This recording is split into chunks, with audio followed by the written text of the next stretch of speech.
Even if you're in the best of condition and your threshold is at its highest, a lot of tight maneuvering is bound to have an effect on you. If you take G too often, you'll get tired, and if you take too high G, you'll black out. Because both fatigue and blackout are caused by pooling of the blood, they can be prevented if the veins are not allowed to expand. One way to prevent pooling is to oppose the downward pressure of the blood with an equal and opposite force against the lower half of the body to keep the blood where it belongs.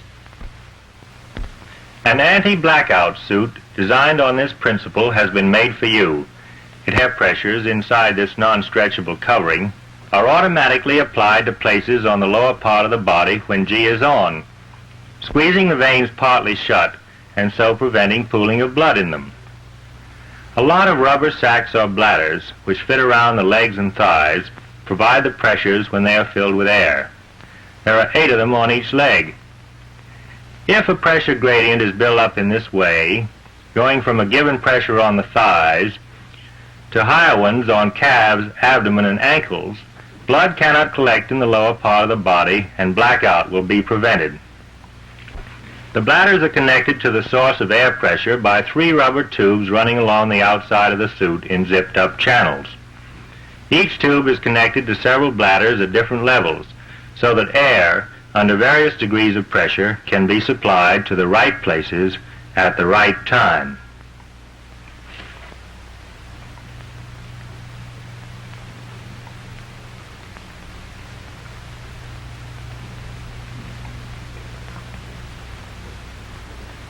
A kind of girdle goes around the waist.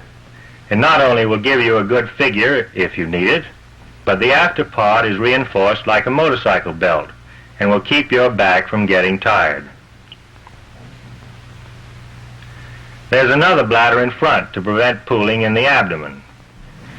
The 6 tubes from the leg bladders and the one from the belt all pass through a flat plastic manifold.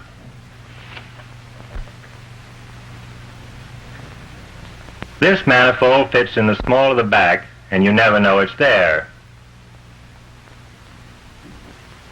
This distributes air to the proper sections in the legs and abdominal belt at the various pressures required.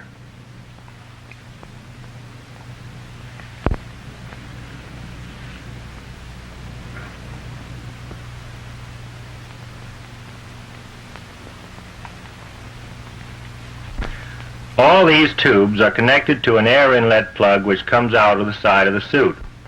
This fits in a socket beside your seat in the plane. It goes in only one way. If you should have to bail out, it will pull out easily. The plug is connected by 3 pipes to 3 G valves. Each valve is so designed as to automatically deliver a certain air pressure to a part of the suit when G comes on. There is no pressure in the suit during level flight. In a turn, the amount of pressure delivered depends on the setting of the valve and on the G. Each valve is set for a different pressure. The main air line runs through an oil vapor separator so that oil thrown by the air pump will not come into the suit and rot the rubber. The ankles fill under a high pressure, the thighs fill under a low pressure, and the calves and abdomen fill under a medium pressure when the suit takes hold. This setup is found to work best. If we fill the whole suit with compressed air, we can see how the bladders are blown up. The whole outfit works automatically. The more G, the more pressure. But the gradient remains the same. You put on this G suit like a winter flying suit. Don't get worried by all the zippers. You won't get mixed up. The crotch strap hooks on the top of the suit, and one zipper goes all the way down the leg to the ankle. There it locks. It has a gadget to keep it from sliding loose. The other side works the same way. It takes about half a minute to put the suit on. The whole outfit weighs about 6 pounds, which isn't too much for you to carry. On top, you can put on your coveralls or heavy winter gear, and you're all set to take G.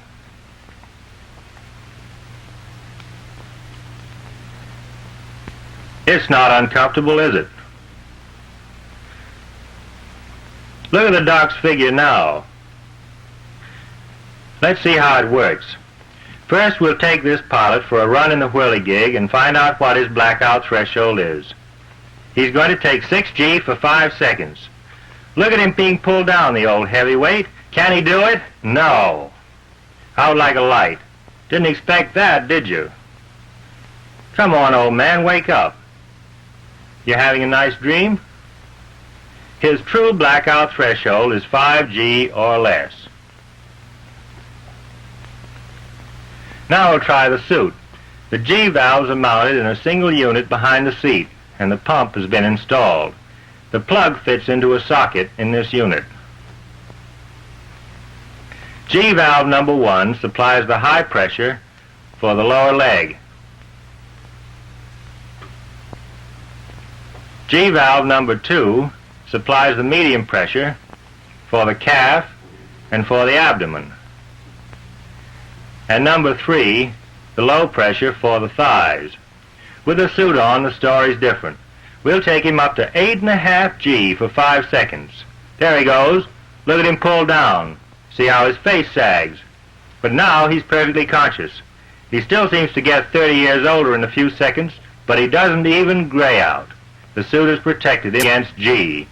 He can take more G now than his F4F and still fly it. These G suits come in 4 sizes.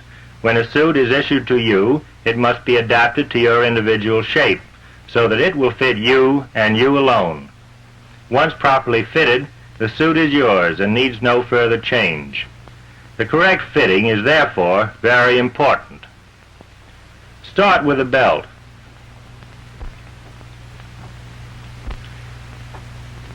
It is hooked on loosely, zipped up, and then tightened by 3 straps on each side. It should fit over the middle of your abdomen and reach the edge of your ribs. We make it snug, but not tight.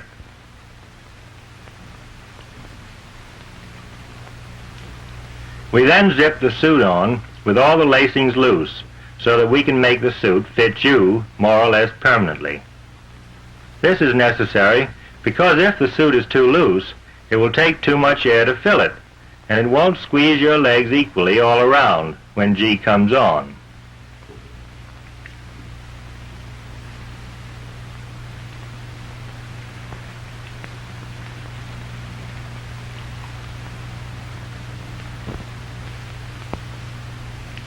We adjust the elastic suspenders to keep the whole suit well up on the body. There is a zipper in the middle for loosening the suit in the ready room and for other obvious purposes. The lower leg section is supported from the shoulders by a strap going to the knees. This keeps the pressure units in the right spots.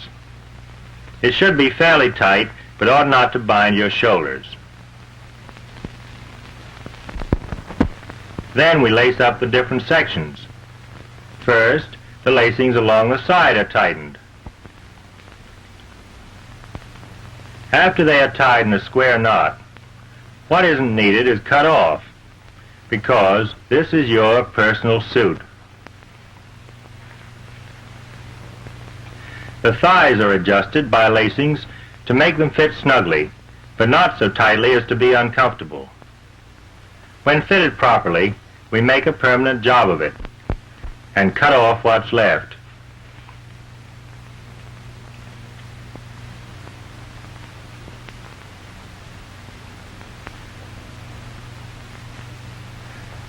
The lower legs are molded to your body the same way, so that when the pressure comes on, it will be applied immediately and distributed evenly over the whole surface of your leg.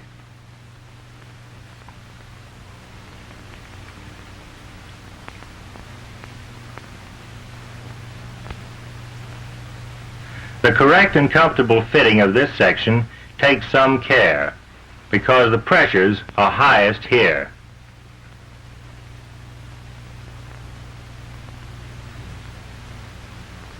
Now it's your suit and will fit only you. How's it feel? Pretty good? Is it too tight? If it is, it hasn't been fitted properly. But even if you do find it a little snug at first, like a new pair of shoes, it will loosen up with use. Once it has been fitted, you can zip in and out of it quite easily. Wear it over your underclothes. You'll find it a little warmer than a summer flying suit. Some pilots like to wear it just as it is, raw. Others to put coveralls over it.